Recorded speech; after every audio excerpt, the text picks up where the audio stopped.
مگر باپ کو بادشاہ نہیں بنایا۔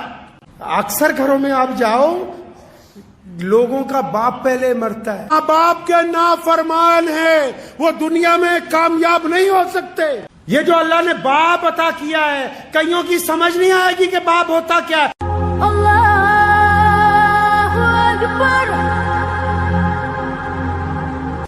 آپ جب ماؤں کو دیکھو گے نا، مائیں جب اپنے بچے کو اٹھاتی ہیں، میں بار بار یاد دلا دوں کہ ماؤں کی عظمت میں کوئی کمی نہیں ہے، لیکن ماں جب اپنے بچے کو اٹھاتی ہے وہ اس کو گود میں اٹھاتی ہے۔ ماں جب اپنے بچے کو اٹھاتی ہے اپنی کمر کے ساتھ لگاتی ہے، لیکن باپ جب اپنے بیٹے کو، باپ جب اپنی بیٹی کو، باپ جب اپنی اولاد کو اٹھاتا ہے تو ان کو اپنے کندھوں پر بٹھاتا ہے۔ کیوں؟ کیونکہ باپ چاہتا ہے کہ جہاں تک میں نہیں دیکھ سکتا میرا بیٹا وہاں تک دیکھے، کیونکہ باپ یہ چاہتا ہے۔ اللہ نے اس کے اندر یہ صفت رکھی ہے۔ دنیا میں تعلق تو بہت ہوتے ہیں، یاروں کے تعلق، دوستوں کے تعلق، رشتہ داروں کے تعلق، سکے بھائیوں کے تعلق، ماں بیٹے کا تعلق، لیکن یاد رکھو کائنات میں ایک آدمی ہے، صرف پوری کائنات میں صرف ایک بندہ ہے۔ کون جی؟ جب بندہ ترقی کرتا ہے نا، جب بندہ ترقی کرتا ہے نا، کئی بار بھائیوں کے دل میں آ جاتی ہے کاش اس کی جگہ ہم ہوتے۔ کئی بار یاروں کے دل میں بھی تھوڑی سی آ جاتی ہے کہ کاش ہم نہ ہوتے اس کی جگہ۔ اور بڑی بات کہتا ہوں، بعض اوقات ماں کے دل میں آ جاتی کہ فلاں کی جگہ میری فلاں اولاد آگے ہوتی ان میں سے، لیکن صرف باپ ایک ایسی شخصیت ہے کائنات میں جس کی یہ تمنا ہے، جس کی یہ آرزو ہے کہ میرا بیٹا مجھ سے چند قدم آگے جائے، میرا بیٹا اس مقام تک پہنچے جہاں تک میں نہیں پہنچا۔ یہ اگر ظرف اللہ نے کسی کو عطا کیا، یہ طاقت اللہ نے اگر کسی کو عطا کی، یہ محبتیں اللہ نے اگر کسی کو عطا کی ہیں تو صرف ایک باپ کو عطا کی ہے۔ وہ یہ باپ کے اندر صفت ہے کہ جب باپ کی ذکر کیوں نہیں ہوتا؟ کیونکہ باپ اصل میں پیار تو بہت کرتا ہے، لیکن جب اولاد بڑی ہوتی ہے نا تو اس کو چھاتی سے لگاتا ہوا جھجکتا ہے، تھوڑا ڈرتا ہے، لیکن یہ محبت ماں سے زیادہ کرتا ہے۔ آپ جتنے مرضی اس کو خرچے بتاتے رہے، یہ انکار ہی نہیں کرے گا، یہ کہے گا ہی نہیں کہ تم ایسا کیوں کر رہے ہو۔ اور جب یہ آپ کو جھڑکتا ہے نا، جب یہ آپ کو ڈانٹتا ہے نا، کبھی الگ پوچھ لیجئے گا اپنی والدہ سے، جب یہ کبھی آپ کو جھڑکتا بھی ہے، ڈانٹتا بھی ہے، تو آپ کی ماں کے کہنے پہ ڈانٹتا ہے، ورنہ یہ اپنی اولاد کو ڈانٹنا ہی نہیں چاہتا۔ تو ماں کہتی ہے اس کو کہ ذرا روب نہیں لگتا تو بنے جگر پلا پلا کے تجھے بڑا کیا، بچوں کے اوپر تیرا اختیار ہی نہیں۔ جب وہ کہتی ہے تو یہ پھر بچوں کو ڈانٹتا ہے، ورنہ یہ بچوں کو ڈانٹنے کے لیے تیار ہی نہیں ہے۔ اللہ نے یہ محبت ہی پھر ذکر کیا قرآن نے دوبارہ، کہاں؟ سیدنا ابراہیم علیہ السلام کا اور سیدنا اسماعیل علیہ السلام کا، ایک باپ کا اپنے بیٹے کی محبت کے آگے۔ دیکھو جب اللہ نے کہہ دیا نا اپنا بیٹا قربان کر دو، ہے ایسی کوئی محبتیں؟ کیا پڑھا ہے کبھی قرآن پاک اس زاویے کے ساتھ جس نے بار بار کہا کہ اپنے ماں باپ کے ساتھ احسان کا معاملہ کرنا، جس نے قرآن نے کہا کہ اللہ اور اس کے رسول کے بعد اگر کسی کا درجہ ہے تو ماں اور باپ کا ہے، جہاں سیدنا یعقوب علیہ السلام اپنے بیٹے کے لیے روتے ہیں اور سیدنا ابراہیم علیہ السلام اپنے بیٹے کو لے کے قربان کرنے کے لیے جاتے ہیں، قرآن نے دکھایا کہ دیکھو ایک باپ اپنے بیٹے کے لیے اتنا رویا، آنکھیں چلی گئی، اور اس بیٹے کو دیکھو کہ ایک باپ نے ایک دفعہ کہا کہ بیٹا تجھے اللہ کے راستے میں قربان کرنا ہے، بیٹے نے اف تک نہیں کی، اپنے باپ کی رضامندی کے اندر شامل ہو گیا۔ قرآن نے باپ اور بیٹوں کی محبت کا خوبصورت ذکر اپنی آیتوں کے اندر کیا ہے۔ یہ وہ رشتہ ہے، یہ وہ تعلق ہے جس کا لوگ ذکر ہی نہیں کرتے، بتاتے ہی نہیں۔ ہمیشہ یاد رکھیں کہ جب تک بہت سارے لوگ ایسے ہیں، اللہ جن کے والدین زندہ ہیں. پیارے کریم رسول صلی اللہ علیہ وسلم نے، ابو داؤد شریف میں حدیث ہے، نبی علیہ السلام نے فرمایا کہ جس نے اپنے باپ کی طرف، اپنی ماں کی طرف پیار والی، محبت والی نگاہ ڈالی، محبت سے جس نے دیکھا اپنے باپ کو، اللہ ایک حج یا عمرے کا ثواب عطا فرمائے گا. جس نے محبت کے ساتھ اپنے والدین کو دیکھا. اب جن لوگوں کے والد موجود ہیں، جن کا باپ گھر کے اندر موجود ہے، جن کو ایسا لگتا ہے کہ اس میں کچھ تلخی آ گئی، تو قرآن نے یہ کیوں کہا کہ جب ماں باپ بوڑھے ہو جائیں تو ان کے آگے اف نہ کرنا؟ اسی لیے کہا کہ جب یہ بوڑھے ہو جائیں گے ان کا مزاج تھوڑا تلخ ہو جائے گا، ان کا مزاج تھوڑا خراب ہو جائے گا، بڑھاپے کی وجہ سے ان کو پریشانی آ جائے گی، لیکن تم نہیں اف کرنا. اچھا، جب تک انسانوں کی بھی ایک فطرت ہے، جب تک نعمت اپنے ہاتھ میں ہو تو اس کی ہم قدر، جب تک نعمت ہاتھ میں ہو اس کی قدر نہیں کرتے، اور اگر نعمت ہاتھ سے چلی جائے تو جن لوگوں کے پاس یہ نعمت ہے، جن کے پاس یہ نعمت ہے، وہ نخرے کرتے پھرتے ہیں، نخرے کرتے ہیں کہ جی ہمیں تو ٹائم نہیں ہے. آج کل آپ بڑے گھروں میں چلے جاؤ، جتنے امیر لوگ ہیں یا آج کل جتنے آپ مڈل کلاس لوگ ہو، جتنے بھی ہو، ایسے جاتے ہیں رات کو ماں باپ کے کمرے میں جیسے کسی بہت ملٹی اسپیشلٹی ہاسپٹل کا ڈاکٹر آیا ہو. جا کے دروازہ کھول کے کیا پوچھیں گے؟ ڈیڈی دوائی کھائی؟ ابو جی دوائی کھائی؟ باپ کہتا ہاں بیٹا کھائی. اچھا شوگر چیک کی؟ ہاں جی کر لی. بی پی چیک کیا؟ ہاں جی کر لیا. اچھا ٹھیک ہے پھر آپ آرام کیجئے، اللہ حافظ. یہ جو کام تو کر رہا ہے یہ تو ایک ڈاکٹر بھی اچھی طرح کر سکتا ہے. یہ جو آپ نے کام پکڑا لوگوں نے کہ باپ کے کمرے میں گئے، ماں کے کمرے میں رات کو گئے اور جا کر کہا کہ اچھا دوائی کھائی کہ نہیں کھائی، بلڈ پریشر چیک کیا کہ نہیں کیا، یہ تو ایک ڈاکٹر بھی اچھی طرح کر سکتا ہے. تمہارا کام کیا تھا کہ رات کو جا کے اپنے باپ کے پیر دباتے، اپنی ماں کے پاؤں دباتے، اس کے پاس وقت گزارتے، ان کا مشورہ مانتے. پیسوں کی دنیا محتاج نہیں ہے، ماں باپ کو تمہارے پیسے سے کچھ نہیں لینا. کون سے پیسے کی بات کر رہا ہے؟ کس پیسے کی بات کرتا ہے؟ جن کے ٹکڑوں پہ ساری زندگی پلا ہے تو ان کے سامنے پیسے کی بات کرتا ہے؟ جنہوں نے اپنا خون جگر پلا پلا کے تجھے بڑا کیا ان سے پیسے کی بات کرتا ہے؟ ان کو پیسوں کی ضرورت نہیں تھی، ان کو تیری محبت کی ضرورت تھی. یہ چاہتے تھے کہ رات کو میرا بیٹا آئے گا تو میرے پاس 1-2 گھنٹے بیٹھے گا، میرے ساتھ چند باتیں کرے گا. لیکن بیٹے کو تو فرصت ہی نہیں ہے.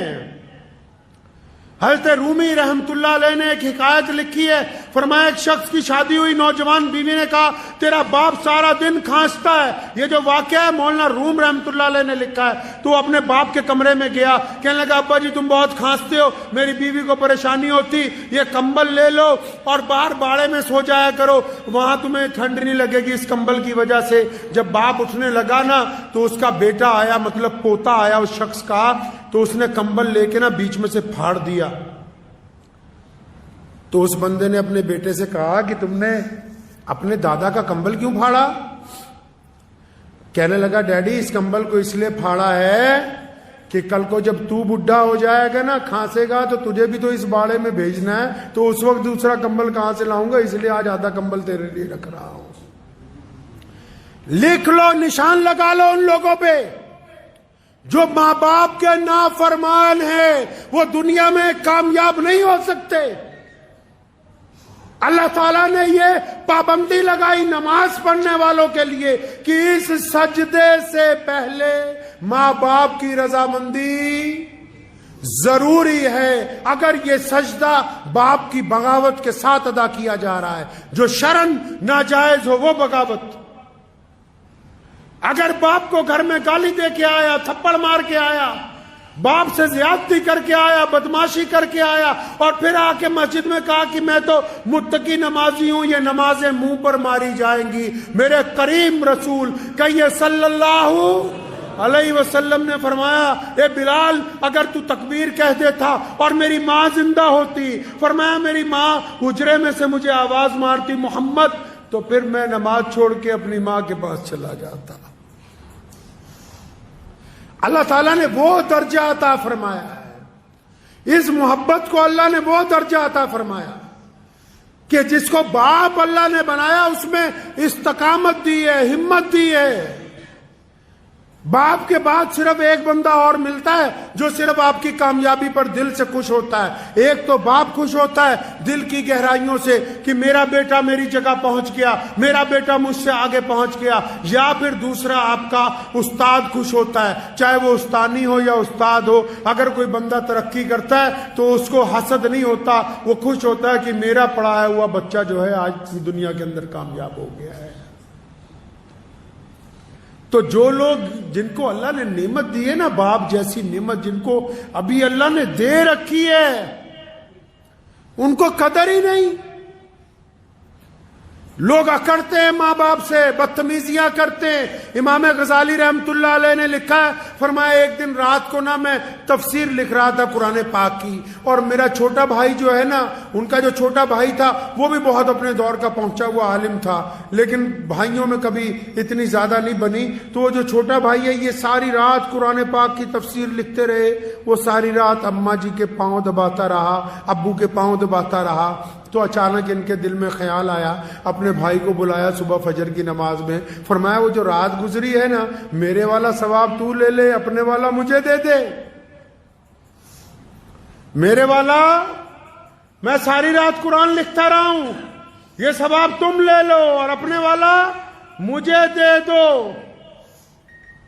تو لیکن ان کے بھائی نے کہا کہ میاں دنیا کے لیے امام غزالی ہوگے، مجھے تو بیوقوف نہیں بنا سکتے۔ جو ماں باپ کے پاؤں دبانے میں اللہ نے عزت رکھی ہے، وہ تیری ساری رات عبادت کرنے میں بھی وہ لطف آنے والا ہے نہیں ہے۔ اللہ نے جو یہ نعمت عطا کی ہے، یہ جو اللہ نے باپ عطا کیا ہے، کئیوں کی سمجھ نہیں آئے گی کہ باپ ہوتا کیا ہے، لیکن جب خود بن جائیں گے باپ، جب خود اس دور سے گزریں گے، تب ان کو پتہ لگے گا باپ ہوتا کیا ہے، کر کیا سکتا ہے باپ، باپ اپنے بچوں کی تربیت کیسے کرتا ہے۔ میرے والد محترم شیخ اسلام مولانا حبیب الرحمان لدھیانوی رحمت اللہ علیہ کو میں نے دیکھا کہ روزانہ ساری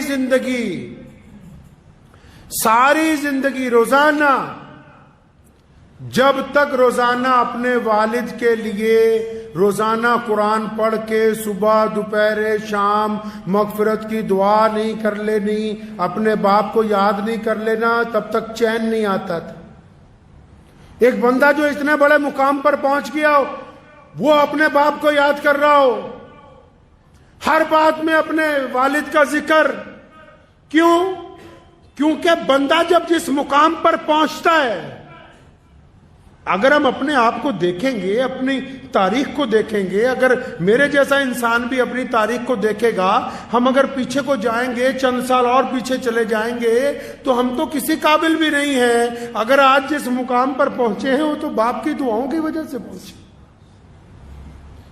اگر کوئی آپ کو جان رہا ہے تو وہ اس لیے نہیں جان رہا کہ آپ عبد الرحمان ہو، خان صاحب ہو، فلاں میاں صاحب ہو، وہ آپ کے باپ کی وجہ سے آپ کو جان رہا ہے۔ یہ جو نعمت اللہ تبارک و تعالیٰ نے آپ کو عطا کر دی، جو اگر آپ اس کی نافرمانی کریں گے، امام غزالی رحمت اللہ علیہ نے لکھا ہے اپنے مکتوبات میں کہ ماں باپ کے نافرمان کو دنیا میں سزا ملنی طے ہے۔ جو اپنے خاص کر لوگ باپ کی بڑی بدتمیزی کرتے، بے حرمتی کرتے ہیں، تو پیارے کریم رسول صلی اللہ علیہ وسلم نے فرمایا کہ ماں کے پیروں کے نیچے، اور جنت کہاں رکھی جی؟ ماں کے پیروں کے نیچے۔ جنت کہاں رکھی؟ اور بولو جنت کہاں رکھی؟ ماں کے پیروں کے نیچے۔ جنت ماں کے پیروں کے نیچے، سارا سرمایہ ماں کے پیروں کے نیچے۔ اور قربان جاؤں محمد الرسول اللہ صلی اللہ علیہ وسلم پر، ایک لفظ میں ہی ساری بات مکمل کر دی. فرمایا جنت ماں کے قدموں کے تلے ہے، لیکن باپ جنت کا دروازہ ہے. اب تیری مرضی ہے اسے کھول کے رکھ، تیری مرضی ہے اس کو بند کر دے. تو باپ جنت کا دروازہ ہے. جن کو اللہ نے یہ نعمت دی ہے وہ اس کی قدر کریں گے. اگر ماں باپ کے لیے 4 لوگوں کے لیے کہا نا کہ ان کی دعا رد نہیں ہو سکتی، ان 4 میں دوسرے نمبر پہ کون ہے؟ نبی علیہ السلام نے فرمایا کہ جب کوئی باپ اور جب کوئی ماں اپنی اولاد کے لیے ہاتھ اٹھاتا ہے، بھائی جب کوئی ماں باپ اپنی اولاد کے لیے ہاتھ اٹھاتے ہیں تو اللہ ان کو خالی نہیں لوٹاتے ان ہاتھوں کو. تو جن لوگوں نے ماں باپ کی ناقدری کی ہے وہ جتنا مرضی زور لگاتے رہے. بہت سارے لوگ نا کامیابی کا نسخہ پوچھنا چاہتے ہیں. اکثر لوگ ذکر کرتے ہیں کہ ہم نے بڑا آدمی بننا ہے. ہماری زندگی کا تجربہ تو بس اتنا ہی کہتا ہے. زندگی کا تجربہ یہ کہتا ہے آپ اپنے باپ کو بادشاہ بنا کے رکھیں، دنیا کی کوئی طاقت آپ کو شہزادہ بننے سے روک نہیں سکتی ہے. اگر باپ کو بادشاہ نہیں بنایا، اگر آپ کا رویہ آپ کے باپ کے ساتھ آپ کی طرف سے ملازموں والا نہیں، قرآن نے کہا یہ دونوں کندھے جھکا کے، ورنہ قرآن نے تو کہا، نبی علیہ السلام نے کہا طواف جب کرو تو ایسے کندھے اٹھا کے کہ دشمن یہ نہ سمجھے کہ تم کمزور ہو. لیکن جب ماں باپ کی بات آئی تو فرمایا یہ دونوں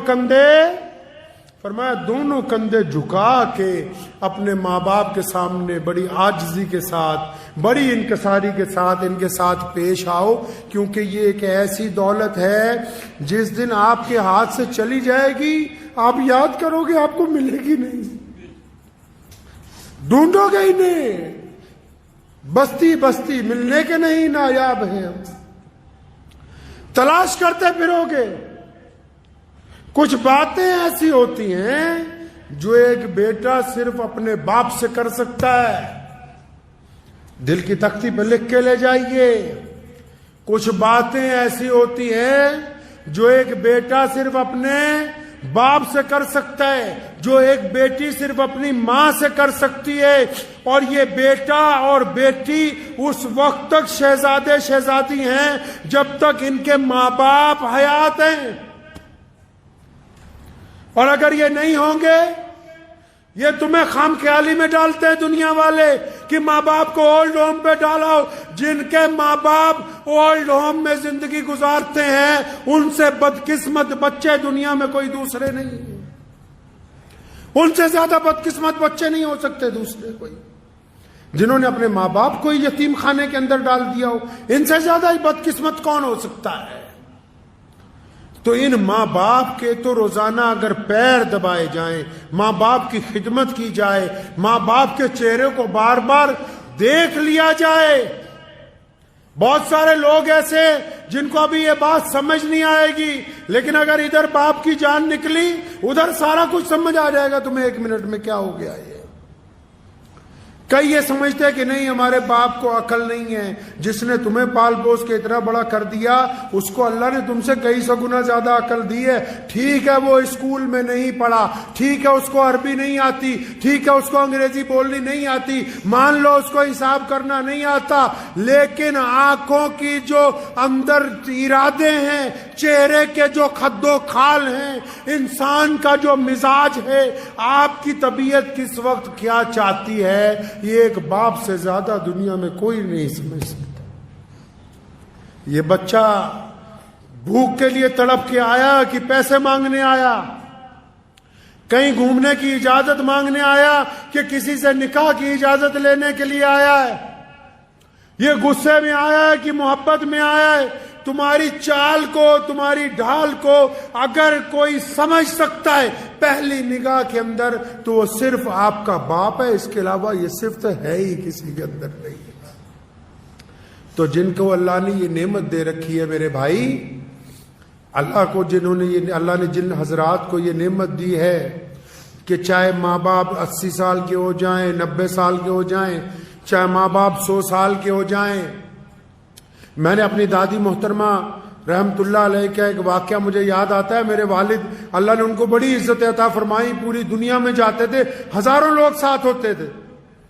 تو میں نے اپنی دادی کو دیکھا آخری عمر میں کہ جب والد صاحب رحمت اللہ علیہ گھر سے نکلتے تھے تو انہوں نے بلا کے کہنا کہ بیٹا حبیب ایسا ہے, سامان رکھا ہے؟ جی ہاں رکھا ہے. فلاں چیز بیگ میں رکھی ہے؟ رکھی. فلاں دوائی رکھی ہے. تو خود بذات خود بستر پہ ہونے کے باوجود, تو ایک دن میں بذات خود ذہن میں سوچتا رہا کہ یہ جس بندے کو ہماری دادی نصیحت کرتی ہے اس کے ساتھ تو 50 لوگ چل رہے ہیں, اتنے خادم ہیں, ہر جگہ آگے پیچھے گاڑیوں کا ریل پیل ہے.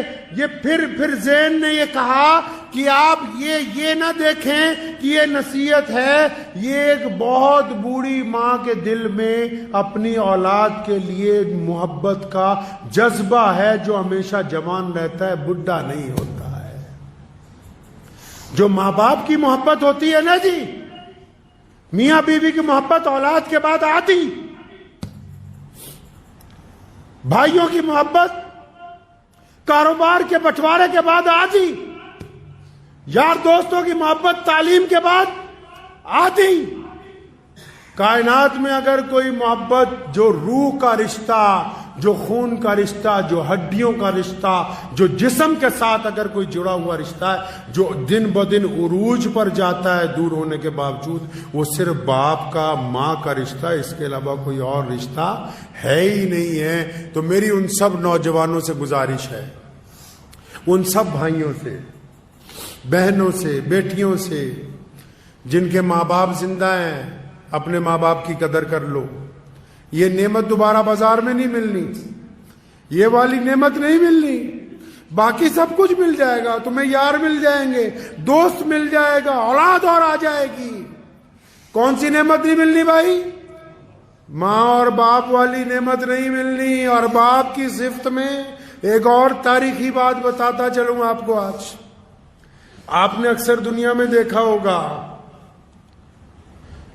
کہ آپ دنیا کے کسی ملک میں چلے جاؤ, آپ نے اکثر دیکھا ہوگا باپ پہلے مر جاتے ہیں. دیکھا, باپ پہلے مر جاتا ہے گھر میں. کیوں؟ اکثر گھروں میں آپ جاؤ, لوگوں کا باپ پہلے مرتا ہے. کیوں؟ اس پر بوجھ ہی اتنا ڈالا گیا ہے, اس کے کندھوں پر بوجھ اتنا ہے, اور اللہ نے اس کو طاقت ایسی دی ہے کہ یہ اپنے غم رو کے دردناک طریقے سے نہ اپنی پریشانی اپنی بیوی کو کہتا ہے, نہ اپنی پریشانی اپنی اولاد کو کہتا ہے. اس لیے باقی رشتے والے لمبی عمریں گزارتے ہیں, لوگوں کا باپ زیادہ دیر زندہ نہیں رہتا ہے. بوجھ اتنا ہے اس کے اوپر. لیکن اس کی خودداری دیکھو, بوجھ کو برداشت کرتا ہے, قبر کو قبول کر لیتا ہے. اور قربان جاؤں, حدیث پاک میں آیا قیامت والے دن ماں باپ کی تڑپ بچوں کے لیے ختم نہیں ہوگی, جنت میں چلے جائیں گے تب بھی اللہ سے سوال کریں گے, ماں بھی اور باپ بھی, کہ یا اللہ ساڈے بچے کتنے, بچے کہاں ہیں. اور پھر اللہ نے بڑی شان رکھی ہے ان کی, اللہ نے ماں باپ کی بڑی شان رکھی ہے. پھر یہ نہیں کہا کہ جاؤ اپنے بچوں سے مل لو, فلاں جنت کے فلاں محل میں ہے. نہیں, فرشتوں کو حکم ہوتا ہے کیونکہ یہ ماں باپ ہیں, بڑی عظمت والے ہیں, ان کے بچوں کو بولو کہ آ کر ان کے ساتھ ملاقات کر لے. یہ نہیں چاہیں گے ملنے کے لیے. تو ہمیشہ اس رشتے کی قدر کیجئے. اگر باپ میں کچھ تلخی ہے, مزاج میں گرمی ہے, تو اپنی محبت کی طاقت سے اس کو تبدیل کیجئے, اپنے گھر کو خوشگوار بنائیے. اور یاد رکھو, بس کسی پیر بابے کے پاس جاؤ کوئی بات نہیں, لیکن اپنے باپ کے پیر پکڑ لو, اپنی ماں کے پیر پکڑ لو, اپنے باپ سے روز دعا کروا لیا کرو, اپنی ماں سے روز دعا کروا لیا کرو. جن کے ماں باپ نہیں ہیں ان کی مغفرت کی روز دعائیں مانگ لیا کرو. اور جس بندے کے ماں باپ اس کے لیے روز دعا کرتے ہو, دنیا کا بڑے سے بڑا بادشاہ بھی اگر اس کے ساتھ ٹکرائے گا تو وہ زمین پر گر جائے گا. ماں باپ کی دعا کے آگے دنیا کی کوئی طاقت ٹک نہیں سکتی.